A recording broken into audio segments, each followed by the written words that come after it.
Hello बच्चों, welcome to chemistry के उस्ताद। कैसे हैं आप सब? उम्मीद करता हूं आप सब अच्छे होंगे और पढ़ाई कर रहे होंगे। आप सारे 12th स्टैंडर्ड के बच्चों के लिए ऑर्गेनिक केमिस्ट्री की सीरीज की शुरुआत करते हैं और यहां पर आप सारे बच्चों के लिए बात करेंगे हैलोजन डेरिवेटिव्स ऑफ अल्केन्स की और डायरेक्टली इस चैप्टर पर एंटर करते हैं। लेकिन इस चैप्टर को शुरू करने से पहले आपको एक अहम चीज बता दूं ऑर्गेनिक केमिस्ट्री के बारे में। जब भी कभी किसी कंपाउंड की फैमिली के नाम से चैप्टर होगा ऑर्गेनिक केमिस्ट्री में, जैसे कि हैलोजन डेरिवेटिव्स ऑफ अल्कीन्स या अल्कोहल्स, फिनॉल्स, इसी तरीके से आपका अमाइंस आ जाएगा और दूसरे कार्बोक्सिलिक एसिड वाले चैप्टर, अल्डिहाइड्स, कीटोन्स, इन सब की बात होगी। तो हमेशा याद रखिएगा, जब भी हम किसी एक स्पेसिफिक कंपाउंड के पूरे चैप्टर को पढ़ते हैं तो यहां पर पूरे चैप्टर को 6 डिफरेंट पार्ट्स में डिवाइड किया जाता है। उसमें से सबसे पहला पार्ट है क्लासिफिकेशन। क्लासिफिकेशन का मतलब है कि इनके अंदर डिफरेंट टाइप्स को हमें समझना होता है। तो यहां पर इस चैप्टर में भी हम लोग क्लासिफिकेशन पढ़ेंगे। किसका classification? Halogen derivatives of alkanes का। इसी तरीके से सेकंड आपके चैप्टर के अंदर आएगा प्रेपरेशंस। प्रेपरेशंस नहीं, इसी तरीके से सेकंड आपके चैप्टर में आएगा नॉमेनक्लेचर। नॉमेनक्लेचर मतलब उनका नाम रखने का तरीका, नाम पहचानने का तरीका। नॉमेनक्लेचर में अगर आपको पता होगा तो कॉमन नेम और आईयूपीएसी नेम, दोनों नेम्स आते हैं। इसी तरीके से थर्ड जो टॉपिक होगा वो होगा प्रेपरेशंस। अब हम किसके प्रेपरेशन की बात कर रहे हैं?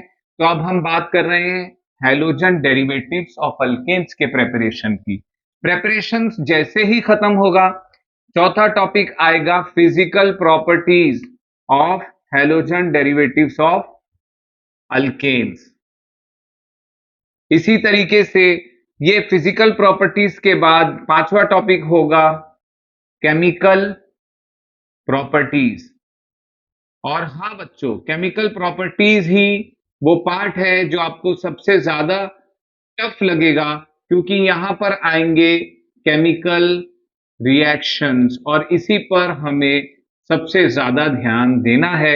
इसके बाद आएंगे यूजेस और यूजेस से रिलेटेड टॉपिक्स छोटे मोटे इसी यूजेस में आ जाएंगे कि इन्वायरमेंटल इफेक्ट्स क्या है या और डिफरेंट टाइप्स ऑफ यूजेस क्या है। तो ये सारे टॉपिक्स हमें ध्यान में रखने हैं और इन टॉपिक्स के हिसाब से ही हमें चैप्टर को स्टडी करना है। तो हमारे लिए ये चैप्टर टॉपिक वाइज पढ़ने पर काफी आसान हो जाएगा, लेकिन तो भी मेहनत करनी पड़ेगी एक सिस्टमैटिक तरीके से पढ़ने के बाद। और जब आप एक चैप्टर कंप्लीट कर लें तो मेरी राय यही होगी कि आप प्रीवियस ईयर्स में बोर्ड एग्जाम में पूछे गए सारे क्वेश्चंस को इस चैप्टर को फिनिश करने के बाद फटाफट, ज्यादा टाइम वेस्ट ना किए हुए या ज्यादा गैप ना रखते हुए उन क्वेश्चंस को सॉल्व करें और उन्हें याद करने की भी कोशिश करें। इससे आपका प्रिपरेशन 100% कंप्लीट हो जाएगा। और एक इंपॉर्टेंट चीज ये है कि इस प्रीवियस ईयर के क्वेश्चन को सॉल्व करने के बाद आपके अंदर एक अंडरस्टैंडिंग आ जाएगी या समझ आ जाएगी कि बोर्ड एग्जाम में सवाल किस तरीके के आएंगे और उनके जवाब किस पैटर्न में लिखने होंगे या क्या एक्सपेक्टेशन है उनके आंसर का। डाइजेस्ट या किसी भी ऑनलाइन सोर्सेस का इस्तेमाल करके आप पढ़ लें तो आपके लिए बहुत आसानी होगी। अब हम आ जाते हैं अपने हैलोजन डेरिवेटिव्स चैप्टर की तरफ और इस चैप्टर के नाम को समझते हैं। हैलोजन डेरिवेटिव्स ऑफ अल्केन्स में वर्ड आ रहा है हैलोजन। जिन बच्चों को पता है उनके लिए आसानी है, बाकी बच्चे ये जान जाएं कि हमारे मॉडर्न पीरियोडिक टेबल में ग्रुप 17 के जो एलिमेंट्स हैं उन्हें हैलोजन बुलाया जाता है। ग्रुप 17 के एलिमेंट्स कौन कौन से हैं? तो यहां पर है क्लोरीन, उसके बाद है क्लोरीन, ब्रोमीन, आयोडीन। इनमें और भी एलिमेंट्स आते हैं लेकिन वो नेचुरल स्टेट में नहीं होते या रेडियो एक्टिव होते हैं, इसलिए इनकी बात हम 4 एलिमेंट की ही करते हैं। इसके बाद एस्टेटीन है और भी एलिमेंट है उनकी बात हम नहीं करते। तो 6 में से सिर्फ 4 को हम पढ़ते हैं। इन्हें याद रखने की निमोनिक्स क्या है? याद रखने की निमोनिक्स है फर्स्ट क्लास बिरयानी आइटम। इससे, इस निमोनिक्स से अगर आप याद रखेंगे तो आपको सीरीज में इनके नाम याद रहेंगे कि पहले फ्लोरीन आता है, फिर क्लोरीन आता है, फिर ब्रोमीन आता है, फिर आयोडीन आता है। ये एक फायदा है। और भी जब हम हैलोजेंस की प्रॉपर्टीज पढ़ते जाएंगे तो हम इसी चीज में अपनी न्यू इंफॉर्मेशन को जोड़ते जाएंगे, तो हमें पूरी हैलोजन के बारे में काफी डिटेल्स मिल जाएगी। और धीरे धीरे जैसे आप 12th केमिस्ट्री खत्म करेंगे तो आप बहुत सारी चीजें इनके बारे में सीख जाएंगे। हैलोजन वो कंपाउंड है जो हाईली इलेक्ट्रोनेगेटिव है, बहुत ही ज्यादा इलेक्ट्रोनेगेटिव है। अगर आपको ये बात पता होगी तो 10th स्टैंडर्ड में आपने एक चीज पढ़ी थी चैप्टर नंबर 2 में साइंस 1 में, जहां पर बात हो रही थी मॉडर्न पीरियोडिक टेबल की, जहां पर बात हो रही थी मेंडलीव्स के डीमेरिट की। तो वहां पर एक पॉइंट आया था कि position of hydrogen, position of hydrogen में जो पॉइंट आया था वो ये था कि देयर वाज एन एम्बिग्विटी, एक कंफ्यूजन था कि हाइड्रोजन को हैलोजेंस में रखा जाए या ग्रुप 1 में रखा जाए, क्योंकि अपने इलेक्ट्रॉनिक कॉन्फ़िगरेशन की वजह से मॉडर्न पीरियोडिक टेबल में तो हाइड्रोजन ग्रुप 1 में आता है, लेकिन मेंडलीव के क्लासिफिकेशन में कंफ्यूजन था कि हाइड्रोजन को ग्रुप 1 में रखा जाए या ग्रुप 17 में रखा जाए, क्योंकि हाइड्रोजन दोनों के साथ सिमिलर प्रॉपर्टीज दिखाता है। तो यहां से एक चीज ये समझ में आती है कि भाई हाइड्रोजन और हैलोजेंस की प्रॉपर्टीज में सिमिलैरिटी पाई जाती है। और अब हम ये देखेंगे कि जब भी कभी हम अल्केन्स की बात करते हैं तो अल्केन्स क्या है? अल्केन्स वो कंपाउंड है जो हाइड्रोकार्बन्स होते हैं जिनमें सिर्फ हाइड्रोजन और कार्बन ही होते हैं, इसलिए इन्हें हाइड्रोकार्बन्स बुलाया जाता है। लेकिन हाइड्रोकार्बन्स में सारे कार्बन एटम के बीच में अगर ऑल सिंगल बॉन्ड्स हों तो इन्हें हम अल्केन्स बुलाते हैं। तो ऑल सिंगल बॉन्ड्स होना कंपलसरी है और हाइड्रोकार्बन होना भी कंपलसरी है। बाकी जगह यहां पर हर कार्बन के 3-3 बॉन्ड और बनाएंगे। कहने का मतलब यह है कि हर कार्बन के 4 बॉन्ड होते हैं, ये कॉर्नर वाले का 1 है तो यहां हाइड्रोजन आ गया 3। इसी तरह ये कॉर्नर में भी 3 हाइड्रोजन आ गया, लेकिन ये बीच वाले के ऑलरेडी 2 बॉन्ड है तो यहां पर 2-2 हाइड्रोजन ऐड हो जाएंगे और अब हमारा अल्केन कंप्लीट हो जाएगा। लेकिन अब हम बात करेंगे हैलोजन की। जो हैलोजन एटम होते हैं वो हाईली इलेक्ट्रोनेगेटिव होते हैं, इस वजह से वो कभी अकेले नहीं होते, दुकेले होते हैं। कहने का मतलब क्या है कि एक हैलोजन के साथ दूसरा हैलोजन जुड़ा होता है। ऐसे मॉलिक्यूल को हम डाई एटॉमिक मॉलिक्यूल कहते हैं। तो सारे halogen chlorine, fluorine, bromine, iodine ये डाई एटॉमिक मॉलिक्यूल होते हैं, इसलिए Cl को हम Cl2 शॉर्ट में लिख देते हैं। अगर कोई अल्केन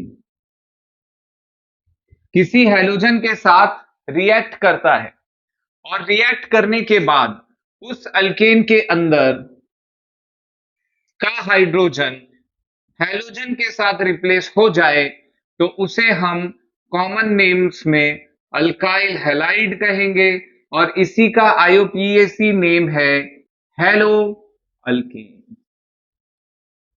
ये वाला हेलो नहीं है। हेलो अल्केन्स में आपको ये समझना है कि अल्केन के अंदर का हाइड्रोजन किसी भी हैलोजन के साथ रिप्लेस हो जाएगा। एक सिंपलेस्ट अल्केन ले लेते हैं जो है मीथेन। मीथेन में 1 कार्बन और 4 हाइड्रोजन होते हैं। फॉर एग्जाम्पल इसे हमने क्लोरीन के साथ रिएक्ट करवाया तो क्लोरीन क्या करेगा, इन प्रेजेंस ऑफ सनलाइट यहां पर रिएक्ट करता है। क्लोरीन एक हाइड्रोजन को रिप्लेस करेगा, हटा देगा। तो यहां पर जो कंपाउंड हमें मिलेगा उसके अंदर एक हाइड्रोजन की जगह पर क्लोरीन आ जाएगा। अब ऐसे कंपाउंड को हम हेलो अल्केन या हेलोजन डेरिवेटिव ऑफ अल्केन बुलाते हैं।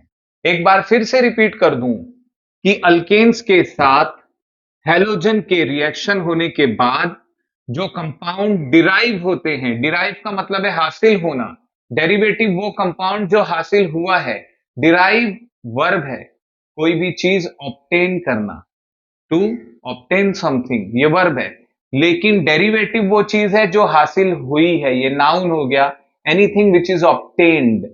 तो हम ये बोलेंगे कि a compound which is obtained जो हासिल हुआ है after the reaction of halogens with alkyne, halogen का अल्केन के साथ रिएक्शन होने के बाद जो कंपाउंड हमें मिलते हैं उसे हेलोजन डेरिवेटिव ऑफ अल्केन्स बुलाते हैं। तो उम्मीद करता हूं आपको चैप्टर का मतलब समझ में आ गया होगा। अब हम बात करेंगे classification of halogen derivative of alkane की। सबसे पहले जो इंपॉर्टेंट चीज हमें समझनी है वो ये है कि halogen derivative of alkane alkane के हेलोजन से रिएक्शन होने के बाद मिलते हैं, लेकिन कुछ ऐसे समझ लीजिए कि अल्केन के हेलोजन के साथ रिएक्शन होने में जरूरी नहीं है कि एक ही हेलोजन एटम अल्केन के साथ अटैच्ड हो। इस चीज को समझना जरूरी है। डिफरेंट कंडीशंस में डिफरेंट टाइप ऑफ प्रोडक्ट्स हमें मिलते हैं, मतलब कहीं पर एक हेलोजन एटम रिप्लेस करेगा हाइड्रोजन को। एग्जाम्पल, मैं एक प्रोपेन मॉलिक्यूल बनाता हूं और यहां पर अब आपको एक चीज मैं पहले ही नोटिफाई कर देता हूं कि जहां जितने भी एक्स्ट्रा हाइड्रोजन होंगे वो आपको अज्यूम कर लेने हैं, सोच लेने हैं, उन हाइड्रोजन्स को मैं ड्रॉ नहीं करूंगा। तो फॉर एग्जाम्पल, अगर मैं यहां पर एक क्लोरीन जोड़ता हूं, बाकी के जितने इनके खाली बॉन्ड है वहां पर हाइड्रोजन होगा, ये आपको मान लेना है। ऑलराइट, क्योंकि हम लोग बहुत ज्यादा हाइड्रोजन ड्रॉ करेंगे तो कंफ्यूजन के चांसेस बढ़ जाते हैं। जो भी रिएक्शन हेलोजन का होगा वो कार्बन चेन के साथ होगा, खाली हाइड्रोजन रिप्लेस होगा और कुछ नहीं होगा। तो यहां पर हमने प्रोपेन ले लिया, यहां पर मैं शुरुआत में हाइड्रोजन्स के बॉन्ड बना दे रहा हूं।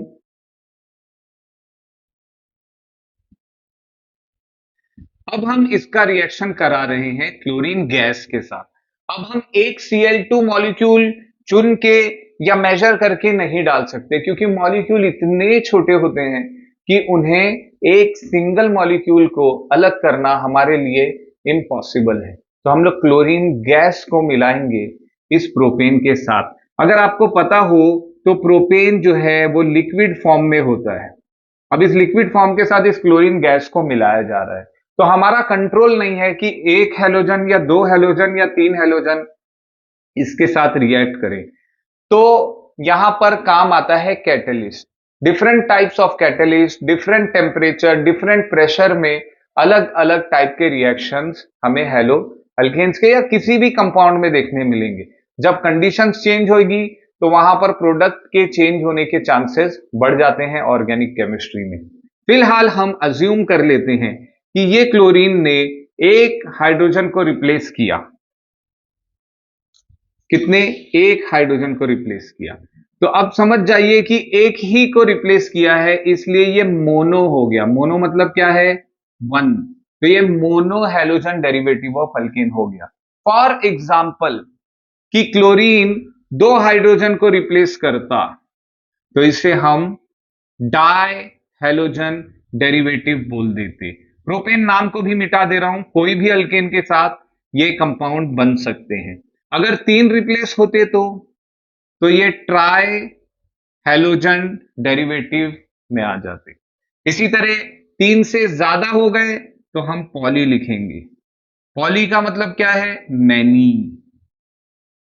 Poly halogen derivative of alkane में मैनी हेलोजन एटम रिप्लेस करेंगे किसको? हाइड्रोजन एटम को किसी भी अल्केन में से। अब वो मैनी में 4 भी आ सकता है, 5 भी आ सकता है और बहुत सारे आ सकते हैं। अब वो मैनी में 4 भी आ सकता है, 5 भी आ सकता है और बहुत सारे हैलोजन एटम आ सकते हैं। इतना समझने के बाद अब हमें ये देखना है कि मोनो हैलोजन डेरिवेटिव्स में डिफरेंट टाइप्स होते हैं कि नहीं, और डाई ट्राई में भी होते हैं, लेकिन हमारा prime focus mono halogen derivative होगा। दूसरी चीज एक और बता दूं कि फॉर एग्जाम्पल अगर यही कार्बन चेन में डबल बॉन्ड हो जाए और यहां पर हाइड्रोजन जुड़े हों, क्योंकि हर कार्बन 4 ही बॉन्ड बनाता है तो इसलिए यहां पर मैंने 2 ही रखे हैं, तो ऐसे कंपाउंड को हम अल्कीन बुलाते हैं। ये आपको पता है। अगर यहीं या कहीं कार्बन चेन के अंदर ट्रिपल बॉन्ड देखने मिल गया तो ये अल्काइन हो जाता है। अब कभी भी हैलोजन एटम अगर किसी अल्काइन के हाइड्रोजन को या अल्कीन के हाइड्रोजन को रिप्लेस करेगा, हैलोजन का सिंबल एक्स होता है तो एक्स लिख दिया मैंने, तो अब ये हैलोजन डेरिवेटिव ऑफ अल्कीन हो जाएगा। जिस तरीके से हैलोजन डेरिवेटिव ऑफ अल्केन को हम हैलो अल्केन बुला रहे थे, उसी तरीके से इसे हम हैलो अल्कीन बुलाएंगे। उम्मीद करता हूं ये बात आपको समझ में आ गई होगी। कुछ इसी तरीके से अगर ये अल्काइन होता या कार्बन चेन के अंदर ट्रिपल बॉन्ड देखने मिल जाता तो इसे हम हैलो अल्काइन बुलाएंगे। ऑलराइट, तो हमने हेलो अल्केन देख लिया। हेलो अल्केन में क्या होता है कि हैलोजन एटम किसी भी अल्केन की चेन के कार्बन एटम से जुड़े हुए हाइड्रोजन को रिप्लेस करके उस कार्बन के साथ जुड़ जाता है।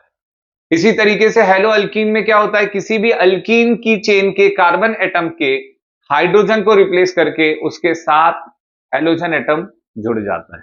अल्काइन में सेम चीज, किसी भी चेन के कार्बन एटम से जुड़े हुए हाइड्रोजन को रिप्लेस करने के बाद वहां पर हैलोजन जुड़ जाए और अगर वो चेन 3 बॉन्ड वाली हो तो उसे हम हेलो अल्काइन कहेंगे। इसी तरह एक लास्ट है हेलो अरीन्स। हेलो अरीन्स में क्या होता है, एरोमेटिक कंपाउंड होंगे और एरोमेटिक कंपाउंड की एरोमेटिक रिंग पे जो हाइड्रोजन जुड़े होते हैं उनमें से अगर किसी भी हाइड्रोजन को हैलोजन रिप्लेस कर दे, फॉर एग्जांपल ये हाइड्रोजन को हैलोजन ने रिप्लेस किया है, तो ऐसे कंपाउंड को हम हेलो अरीन्स बुलाएंगे। एरोमेटिक रिंग को डायरेक्टली जुड़ा होगा हमारा हैलोजन एटम, याद रखिएगा, तब जाके इसे हम क्या बुलाएंगे, हेलो अरीन्स। इसे हम एक बार फिर से रिपीट करेंगे क्लासिफिकेशन में। अब हम सबसे पहले कंपाउंड की बात करते हैं जो कौन से थे, हेलो अल्केन। हेलो अल्केन में आप इतना तो समझ गए हैं कि अल्केन की चेन में से हाइड्रोजन एटम को हैलोजन रिप्लेस करेगा तो उसे हम हेलो अल्केन कहेंगे।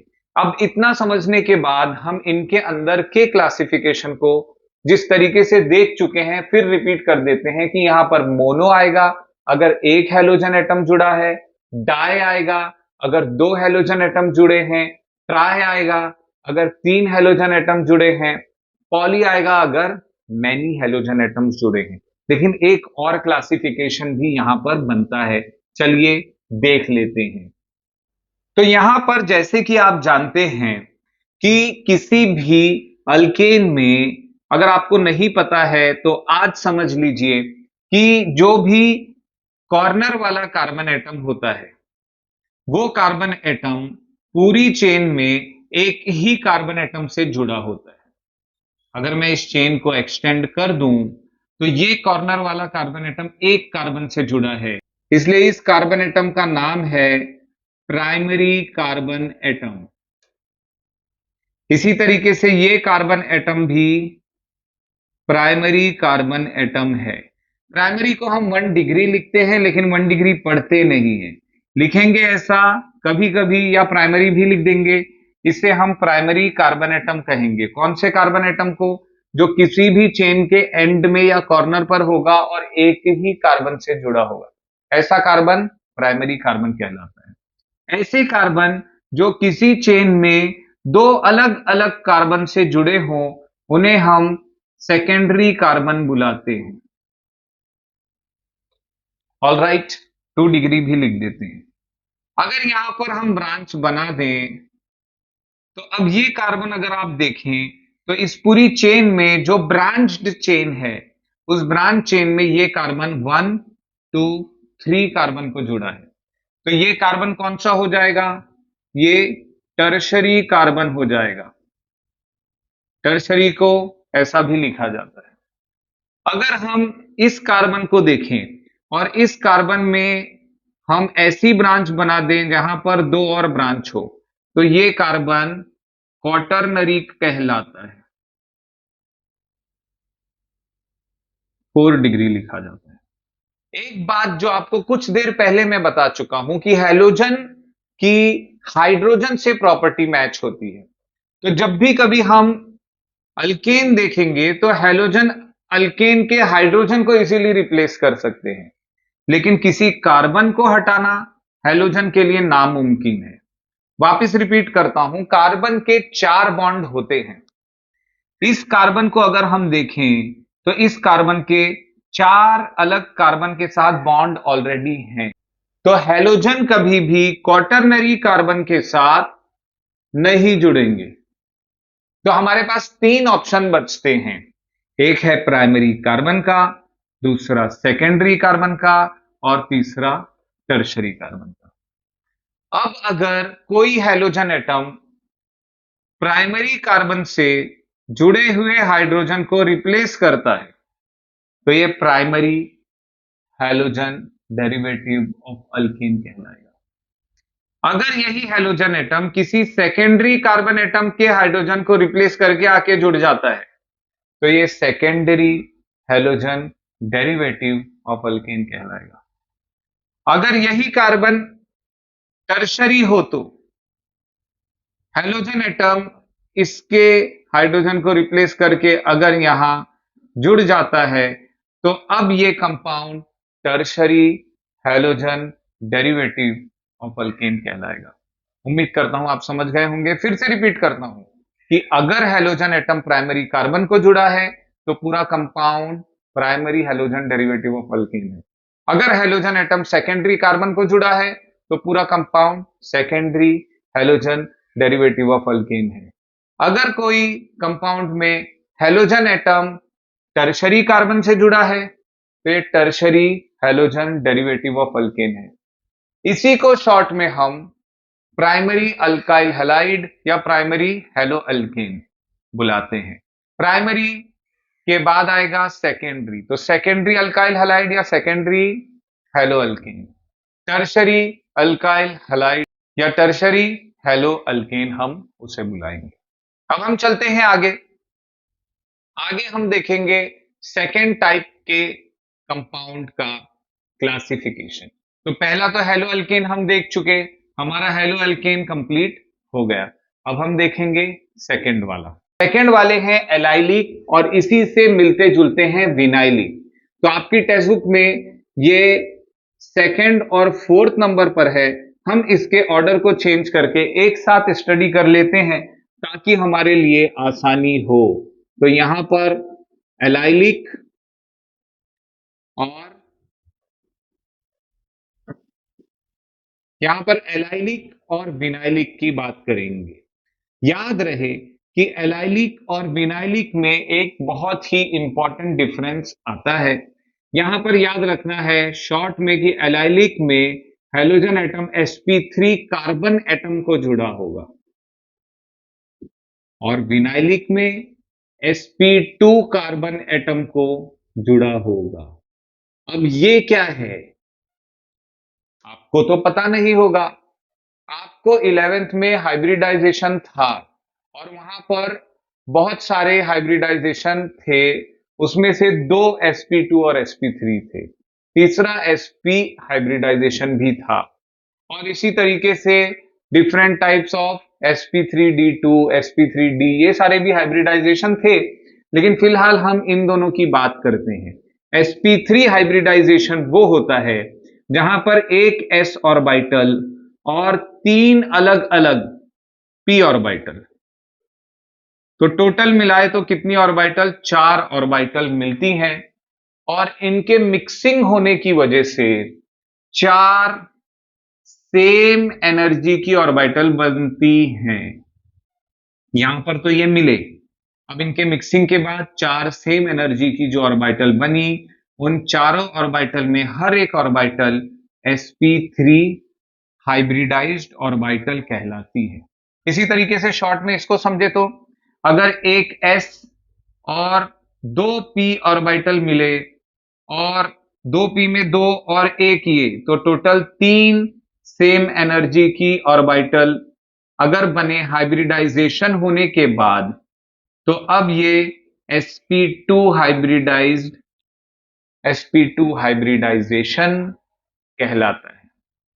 तो जो कार्बन sp3 हाइब्रिडाइज्ड होगा उसमें 4 बॉन्ड देखे जाएंगे एक टाइप के, मतलब ऑल 4 सिंगल बॉन्ड देखे जाएंगे, 4 सिंगल बॉन्ड देखे जाएंगे। यहां पर हमें 3 टाइप के तो प्राइमरी या सिग्मा बॉन्ड देखने मिलेंगे सिंगल, लेकिन जो चौथा कार्बन बच रहा है, चौथा बॉन्ड जो बच रहा है, वो एक एक्स्ट्रा बॉन्ड के रूप में होगा जो डबल बॉन्ड देखने मिलेगा। तो यहां पर अलग हमें क्या दिख रहा है, डबल वर्ड दिख रहा है। तो आपको इतना समझना है कि अगर किसी चेन में एक ऐसा कार्बन है जो डबल बॉन्ड बना रहा है दूसरे कार्बन के साथ, तो वो कार्बन sp2 हाइब्रिडाइज्ड कार्बन है। और एक ऐसा कार्बन जो किसी और कार्बन से, एक कार्बन, दो कार्बन, 3 कार्बन से सिर्फ सिंगल बॉन्ड से ही जुड़ा है, तो वो sp3 कार्बन है। इतना आपको समझ में आ गया होगा। अब हम allylic halogen derivative of alkane या एलाइलिक हेलो अल्केन उसे बोलेंगे, जहां पर sp3 कार्बन एटम को हैलोजन जुड़ा होगा। एग्जाम्पल ये देख लीजिए, ये मैंने प्रोपेन का कार्बन का स्केलेटन बना दिया। अब यहां पर मैं हैलोजन जोड़ रहा हूं, बाकी सारी जगह क्या है, हाइड्रोजन है। ऑलराइट, तो इसे हम बार बार नहीं लिखेंगे, आपको अज्यूम कर लेना है कि जितने भी बॉन्ड खाली हैं वहां पर क्या है, हाइड्रोजन। अब हम हैलोजन को देख रहे हैं। हैलोजन एक ऐसे कार्बन को जुड़ा है जो दूसरे कार्बन के साथ सिर्फ सिंगल बॉन्ड बना रहा है, तो ये कार्बन है sp3 कार्बन। इसलिए ये जो कंपाउंड है वो allylic halogen derivative of alkane हो गया। लेकिन जरूरी नहीं है, कभी कभी कार्बन चेन में डबल बॉन्ड तो जरूर होते हैं, लेकिन हमारा हैलोजन उसी कार्बन को जुड़ा होगा जिसके ऑल सिंगल बॉन्ड होंगे, तो अभी भी ये sp3 कार्बन है। और sp3 कार्बन को अगर हैलोजन जुड़ा है तो ये एलाइलिक हैलोजन डेरिवेटिव कहलाएगा। फिर से रिपीट कर रहा हूं मैं, जब भी कभी हैलोजन ऐसे कार्बन को जुड़ा है जो sp3 हाइब्रिडाइज्ड स्टेट में है या जिसके सारे सिंगल बॉन्ड हैं, तो ऐसे हैलोजन डेरिवेटिव को हम एलाइलिक हैलोजन डेरिवेटिव बोलेंगे। ऐसा भी हो सकता है कि sp3 कार्बन एटम जिसको हैलोजन जुड़ा है उस चेन में डबल बॉन्ड है, लेकिन इस डबल बॉन्ड का इस कार्बन के साथ कोई रिलेशन नहीं है। ये कार्बन एटम अभी भी sp3 है। हम इसको क्यों देख रहे हैं, क्योंकि यहां पर हमारा हैलोजन जुड़ा है। तो जिस कार्बन एटम को हैलोजन जुड़ा है वो देखना है, वो sp2 है या sp3 है। फिलहाल ये sp3 है, तो ये कंपाउंड हो गया एलाइलिक हैलोजन डेरिवेटिव। अब एलाइलिक हैलोजन डेरिवेटिव में यहां पर देखिए ऑल सिंगल बॉन्ड थे, तो ये अल्केन था। यहां पर ये एक डबल बॉन्ड आ गया तो ये अल्कीन था। तो इसलिए एलाइलिक हैलोजन डेरिवेटिव अल्केन भी हो सकते हैं, अल्कीन के भी हो सकते हैं। लेकिन जब हम विनाइलिक की बात करेंगे तो विनाइलिक में sp2 कंपलसरी है। कहने का मतलब sp2 वो कार्बन होता है जिसके अंदर डबल बॉन्ड होते हैं। अब ये कार्बन का इस कार्बन से डबल बॉन्ड हमें क्लियरली दिख रहा है, इस कार्बन का इस कार्बन से डबल बॉन्ड हमें क्लियरली दिख रहा है।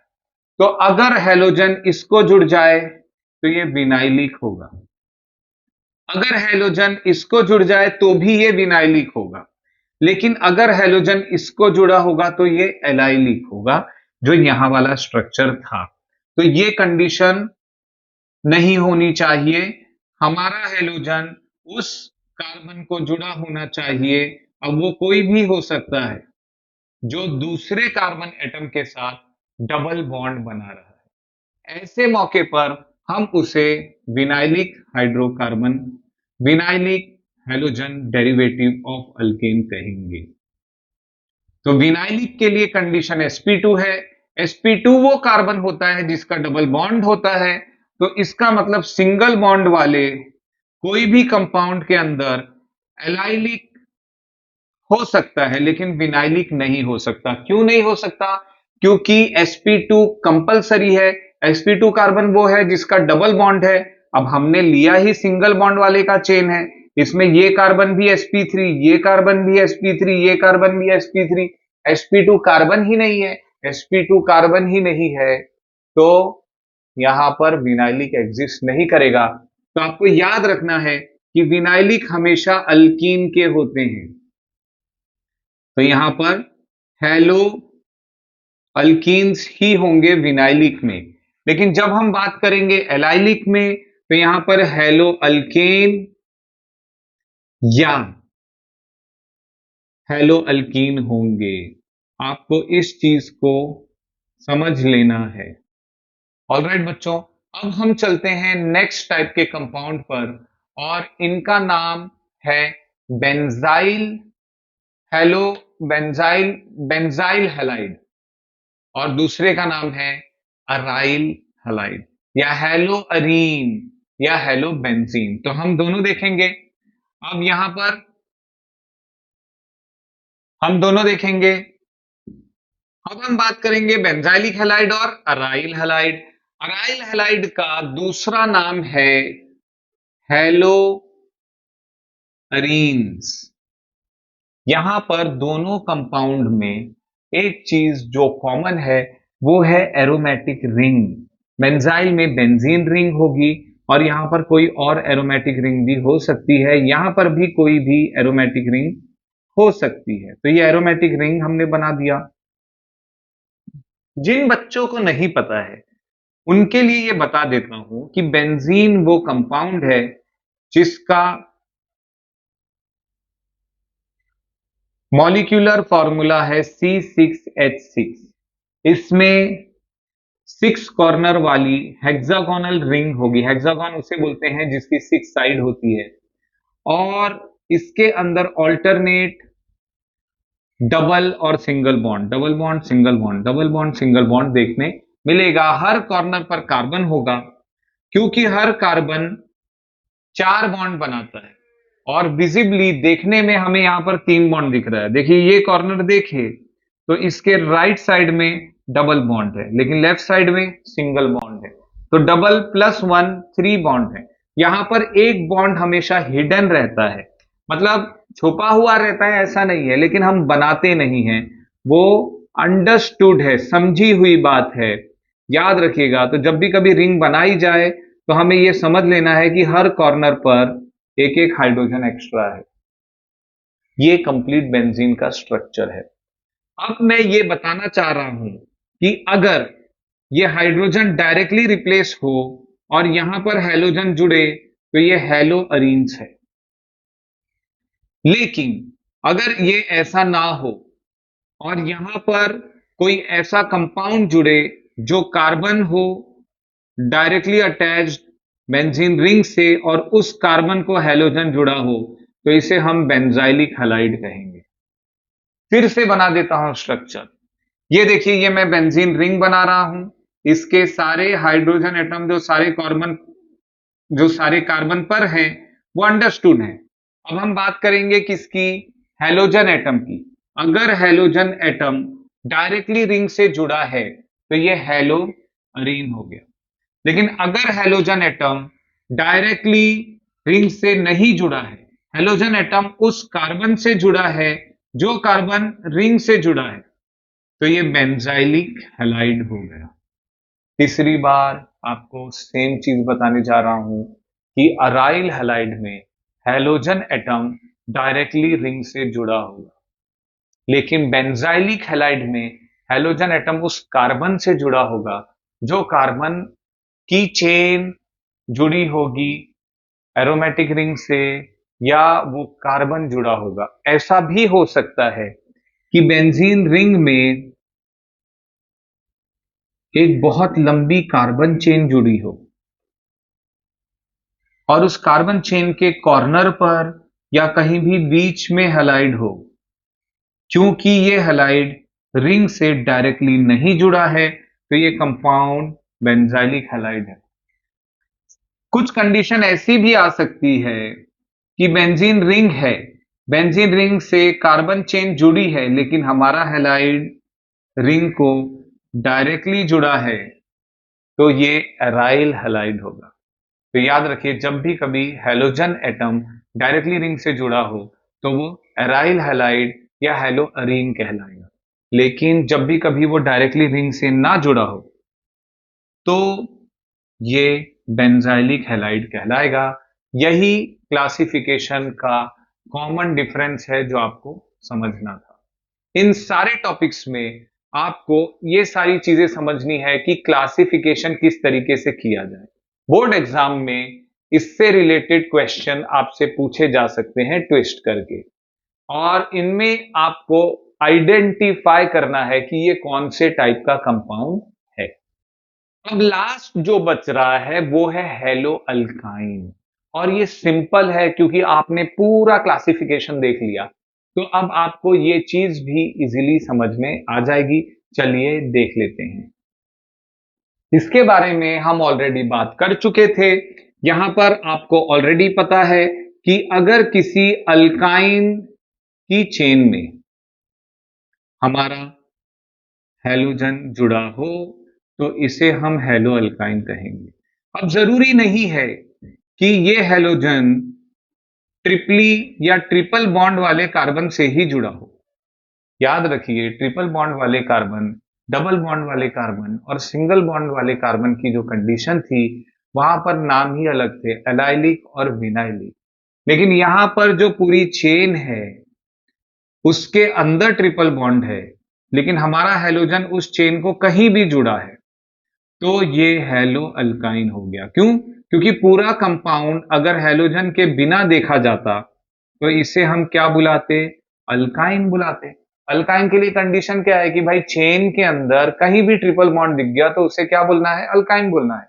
अब उस अल्काइन के हाइड्रोजन को रिप्लेस करने के बाद हमारा हैलोजन, इस बार एग्जांपल में हम यहां पर हैलोजन जोड़ देते हैं, जुड़ा है, तो ये हैलो अल्काइन कहलाएगा। अब ये हो सकता है कि sp3 को जुड़ा हो, sp2 को जुड़ा हो या sp को जुड़ा हो। सारी कंडीशन ओके है। अगर ये ऐसे चेन को जुड़ा है जहां पर सारे बॉन्ड के साथ एक भी ट्रिपल बॉन्ड आ गया तो ये हैलो अल्काइन कहलाएगा। वैसी चेन जो अल्काइन की चेन है उसमें हैलोजन जुड़ने के बाद हैलो अल्काइन कहलाएगा। तो यहां पर हमारा क्लासिफिकेशन खत्म होता है। टेक्स्ट बुक के अंदर के जो क्वेश्चंस हैं जिसे हम इन टेक्स्ट क्वेश्चन कहते हैं, इसे आप किसी भी ऑनलाइन रिसोर्स, ऑनलाइन वेबसाइट या कोई डाइजेस्ट लेकर के सॉल्व करें और आज का आज ही खत्म करें, ताकि आपने जो चीजें समझी है उसका आज ही यूज हो जाए, तो ये चीज, ये इंफॉर्मेशन आपकी पक्की हो जाएगी और आपको याद रह जाएगी। और ऑर्गेनिक केमिस्ट्री की एक बात यह है कि इसके टॉपिक्स इजीली समझ में नहीं आते। जब कोई बच्चा इसे समझ जाता है तो अब चांसेस ये होते हैं कि वो बहुत जल्दी भूल जाएगा। इसलिए आपके लिए जरूरी है कि आप इन चीजों को बार बार रिवाइज करते रहें। इससे आपका ऑर्गेनिक केमिस्ट्री बहुत ही स्ट्रांग हो जाएगा। इस वीडियो को ज्यादा से ज्यादा लोगों में शेयर करें। बाकी के टॉपिक वाइज मैं वीडियोस बनाते जाऊंगा। इसको शेयर करने से और लोगों का भी फायदा हो सकता है। चैनल को सब्सक्राइब करें अगर आप नए हैं तो। डिस्क्रिप्शन में मैंने व्हाट्सएप और टेलीग्राम की लिंक भी डाल दी है, मेरा व्हाट्सएप चैनल और टेलीग्राम चैनल भी ज्वाइन करें, वहां पर भी आपको इंपॉर्टेंट अपडेट्स मिलते रहेंगे। मिलेंगे अगली वीडियो में हैलोजन डेरिवेटिव ऑफ अल्कीन्स के प्रेपरेशन के टॉपिक के साथ।